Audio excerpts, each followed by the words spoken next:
Hello class 11, welcome back to the commerce valley. A big congratulation, आप लोगों ने commerce stream को choose किया है जो कि आपके लिए बिल्कुल नया है सब्जेक्ट। इसमें आपको क्या पढ़ना है, क्या सिलेबस है, उसके बारे में मैं आपको डिटेल से बताऊंगी। तो चलिए वीडियो को स्टार्ट करते हैं। सबसे पहले आपको बता दूं कि आपके 3 सब्जेक्ट्स होंगे। सबसे पहला अकाउंटेंसी, सेकंड बिजनेस स्टडी और थर्ड इकोनॉमिक्स। तो पहला सब्जेक्ट आपका है अकाउंट्स। इसके बारे में हम लोग देखेंगे इसमें आपको क्या क्या पढ़ना है, टोटल कितने चैप्टर्स आपको पढ़ने हैं।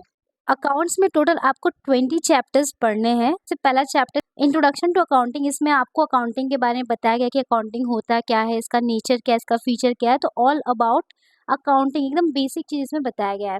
सेकंड आपका चैप्टर होगा बेसिक अकाउंटिंग टर्म्स। अकाउंटिंग के कौन कौन से टर्म्स होने चाहिए तब जाके वो अकाउंटिंग कहलाएगा। थर्ड इसमें आएगा theory base of accounting, accounting standard and Indian accounting standard. इसमें प्रिंसिपल्स स्टैंडर्ड्स के बारे में हम लोग पढ़ेंगे, अकाउंटिंग कैसे करेंगे कैसे नहीं करेंगे वो सब लिखा होता है। फोर्थ चैप्टर यहाँ पे होगा बेस ऑफ अकाउंटिंग। अकाउंटिंग करने का जो न्यूमेरिकल हम लोग करेंगे उसके बेस क्या है। तो 1 से लेके 4 तक पूरा थ्योरी चैप्टर है, पूरा यहाँ से आपका थ्योरी मिलेगा। फिफ्थ में आपको प्रैक्टिकल क्वेश्चंस मिलेंगे, अकाउंटिंग इक्वेशन, किस तरीके से अकाउंटिंग इक्वेशन बनता है। फिर यहाँ पे आपको एक रूल्स बताया जाएगा जिसको गोल्डन रूल्स के नाम से भी हम लोग जानते हैं। तो ये है अकाउंटिंग का रूल्स जिसको हम लोग rules of debit and credit के नाम से भी जानते हैं। फिर सेवेंथ में ये थ्योरी चैप्टर है। इसमें आपको डॉक्यूमेंट्स के बारे में पढ़ना है, कोई भी ट्रांजेक्शन्स अगर हो रहा है तो उसमें कौन सा डॉक्यूमेंट यूज किया जाता है उसके बारे में पढ़ेंगे। Ninth most important journal entry, ये है अकाउंटिंग का आत्मा, एकदम बेस जर्नल एंट्री। देन उसके बाद हम लोग पढ़ेंगे में लेजर। 10th और 11th में हम लोग पढ़ेंगे स्पेशल बुक या इसको सब्सिडरी बुक्स भी कहते हैं। इसमें पहले में आप लोग पढ़ेंगे कैश बुक और इसमें और भी बुक्स होते हैं जैसे purchase book, sales return book. तो इसमें बहुत सारे बुक मिलेंगे आपको, वो भी हम लोग पढ़ेंगे। 12th चैप्टर में यहाँ पे पढ़ेंगे जीएसटी के बारे में, जीएसटी क्या होता है, कैसा टैक्स है, इसका अकाउंटिंग क्या होता है। तो इसमें हम लोग डिटेलिंग करेंगे।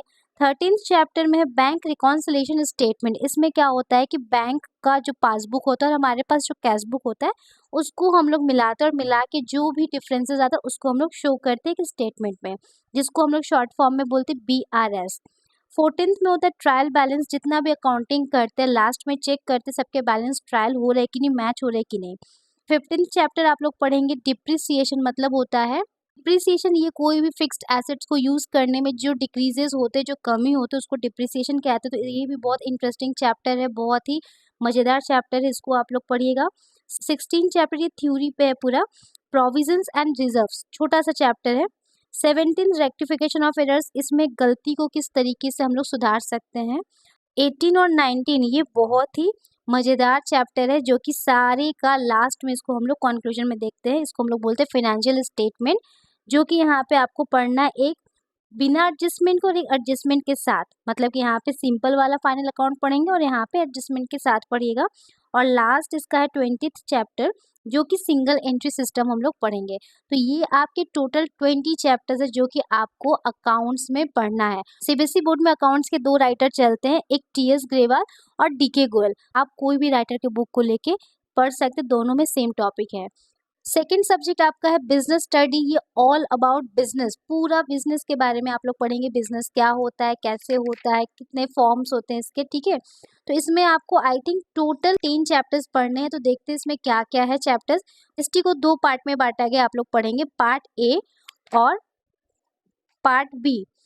फर्स्ट है evaluation and fundamental of business. Business के फंडामेंटल पढ़ेंगे, इवैल्यूएशन करेंगे, इसका हिस्ट्री क्या था, बिजनेस क्या होता है, इसमें कितने ह्यूमन एक्टिविटी होते हैं। तो तमाम चीजें हैं यहाँ पे जिसको हम लोग पढ़ेंगे और जो कि बहुत ही इंटरेस्टिंग है। सेकेंड चैप्टर यहाँ पे आपको मिलेगा फॉर्म्स ऑफ बिजनेस ऑर्गेनाइजेशन, कितने तरीके के बिजनेस हो सकते हैं। प्राइवेट सेक्टर हो सकता है, कोऑपरेटिव हो सकता है, इंडिविजुअल हो सकता है, हिंदू जॉइंट फैमिली का हो सकता है। तो बहुत सारे यहाँ पे टाइप्स ऑफ फॉर्म है बिजनेस के, इसको पढ़ेंगे हम लोग। फिर थर्ड में private public and global enterprises के बारे में डिटेल में पढ़ेंगे। फोर्थ में बिजनेस सर्विस, बिजनेस के क्या क्या सर्विस है उसको हम लोग देखेंगे यहाँ पे। फिफ्थ चैप्टर में हम लोग पढ़ेंगे बिजनेस के क्या मोड्स हैं, जैसे कि आप ऑनलाइन बिजनेस कर रहे हैं कि ऑफलाइन बिजनेस कर रहे हैं, तो यहाँ पे हम लोग पढ़ेंगे ई बिजनेस, ई कॉमर्स, ये सारा डिटेल में यहाँ पे पढ़ेंगे।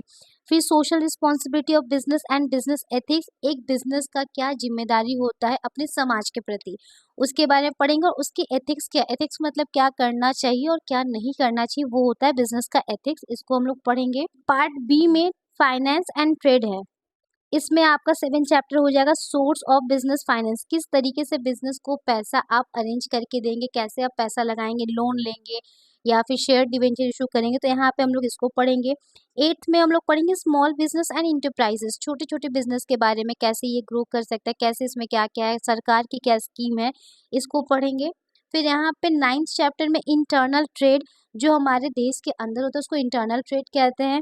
फिर यहाँ पे लास्ट चैप्टर इंटरनेशनल बिजनेस, जिसमें हम लोग इंपोर्ट एक्सपोर्ट इंटरपोर्ट वगैरह वगैरह यहाँ पे करते हैं। तो ये आपका हुआ बिजनेस स्टडी सब्जेक्ट, जो कि राइटर है इसमें पूनम गांधी। तो पूनम गांधी का बुक बहुत बेस्ट होता है, आप पूनम गांधी के बुक को लेके पढ़ सकते हैं। वैसे तो एनसीईआरटी प्रीफर किया जाता है, लेकिन उसमें आप जो पढ़ेंगे ना वो बहुत मोनोटोनस लगता है। पूनम गांधी में ना बहुत अच्छे से एक्सप्लेन करके दिया गया है, आप ये बुक ले सकते हैं। नेक्स्ट है आपका इकोनॉमिक्स। इकोनॉमिक्स में आपको 2 बुक पढ़ना है, एक है स्टैटिस्टिक्स और एक है माइक्रो। स्टैटिस्टिक्स में आपको स्टैट पढ़ना है, इसमें नंबर्स के टर्म में आपको डेटा कलेक्शन वगैरह पढ़ना है। और यहाँ पे आपको कंज्यूमर और प्रोड्यूसर के बारे में पढ़ना है, लेकिन माइक्रो लेवल है, माइक्रो का मतलब होता है छोटा। तो आइए इसको देख लेते हैं। और मेरे पास यहाँ पे 2 राइटर का बुक है, स्टैट मैंने वीके ओरी का लिया है और यहाँ पे माइक्रो संदीप गर्ग का। तो आप कोई भी राइटर का ले सकते हैं, दोनों ही संदीप गर्ग का ले सकते हैं या दोनों ही विकी ओरी का ले सकते हैं। बट संदीप गर्ग के बुक में इसमें पूरा डिटेलिंग से दिया गया, तो आप प्रेफर करिएगा कि संदीप गर्ग ही लीजिए, ठीक है। और मेरे पास जितना भी बुक है ये प्रीवियस ईयर का है और इस साल कुछ भी चेंज नहीं हुआ, तो मैं आपको प्रीवियस ईयर के बुक से सजेस्ट कर रही हूँ। तो आपको स्टैटिस्टिक्स में टोटल 12 चैप्टर्स पढ़ने। पहला यहाँ पे होगा concept of economics and significance of statistics in economies. तो यहाँ पे आपको इंट्रोडक्शन पढ़ना। फर्स्ट चैप्टर ऑलवेज हर एक सब्जेक्ट का इंट्रोडक्शन ही होता है। सेकंड में कलेक्शन ऑफ डेटा, किस तरीके से आप डेटा को कलेक्शन करेंगे, जैसे कि हमको पता करना है कि जनसंख्या कितना है किसी क्षेत्र का, तो वहाँ पे हम लोग डेटा का कलेक्शन करते हैं। फिर उस डेटा को किस तरीके से आप कलेक्ट करेंगे, उसका 2 मेथड होता है, एक सेंसस होता है, एक सैंपल होता है। तो इसको हम लोग बहुत आराम से डिटेल से पढ़ेंगे इसके अंदर, चैप्टर के अंदर। फोर्थ में ऑर्गेनाइजेशन ऑफ डेटा, जिसमें जो डेटा कलेक्शन की किस तरीके से उसको ऑर्गेनाइज करना है, उसको यहाँ पे हम लोग पढ़ेंगे। फिर उस ऑर्गेनाइजेशन किए हुए डेटा को कैसे प्रेजेंटेशन करेंगे, दिखाएंगे, इंटरप्रिटेट करेंगे, वो या तो टेक्सुअल हो सकता है, टेक्स्ट में लिख सकते हैं, या वो टेबल में प्रेजेंटेशन कर सकते हैं। 6th में हम लोग डेटा का प्रेजेंटेशन डायग्रामेटिक करते हैं, जिसमें कि बार डायग्राम्स होता है और पाई डायग्राम्स होता है। 7th में आपको पढ़ना है फ्रीक्वेंसी डायग्राम्स, जिसमें हिस्टोग्राम, पॉलीगन और ऑगिव, ये सब आपको पढ़ना है। 8th चैप्टर में अर्थमेटिक लाइन ग्राफ्स और टाइम सीरीज ग्राफ्स, ये सारे पढ़ने हैं।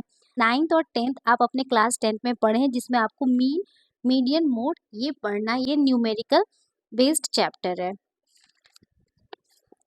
और ये लास्ट 2 चैप्टर, इसमें भी न्यूमेरिकल है। कोरिलेशन, कोरिलेशन होता है 2 डिफरेंट वेरिएबल के बीच में रिलेशन को बताना। और इंडेक्स नंबर, इसमें हम लोग देखते हैं महंगाई कितना बढ़ा है और कितना घटा है। तो ये आपके टोटल 12 चैप्टर्स हो गए। फर्स्ट बुक, जिसको हम लोग क्या बोलते हैं, statistics for economics. Second book आपका माइक्रो, माइक्रो जो इंडिविजुअल लेवल में हम लोग पढ़ेंगे, जिसमें आपको सिर्फ और सिर्फ कंज्यूमर और प्रोड्यूसर के बारे में पढ़ना है, ठीक है। तो इसमें आपको टोटल 11 चैप्टर्स पढ़ने हैं। पहला तो इंट्रोडक्शन, पूरा इंट्रोडक्शन रहेगा, क्या होता है क्या नहीं होता है। फिर यहाँ पे सेकंड, जो इसका 5th यूनिट दिखा रहा है, इसमें सेकंड चैप्टर होगा कंज्यूमर इक्विलिब्रियम।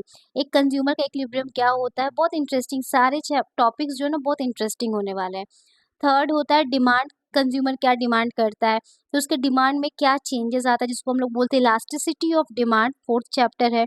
फिर यहाँ पे तो कंज्यूमर हो गया। फिर इस वाले यूनिट में आपको प्रोड्यूसर के बारे में पढ़ना है कि प्रोड्यूसर फंक्शन, प्रोडक्शन फंक्शन कैसे करता है, उसका कॉस्ट क्या होता है, रेवेन्यू क्या होता है, फिर प्रोड्यूसर्स का इक्विलिब्रियम क्या होता है, सप्लाई क्या होता है।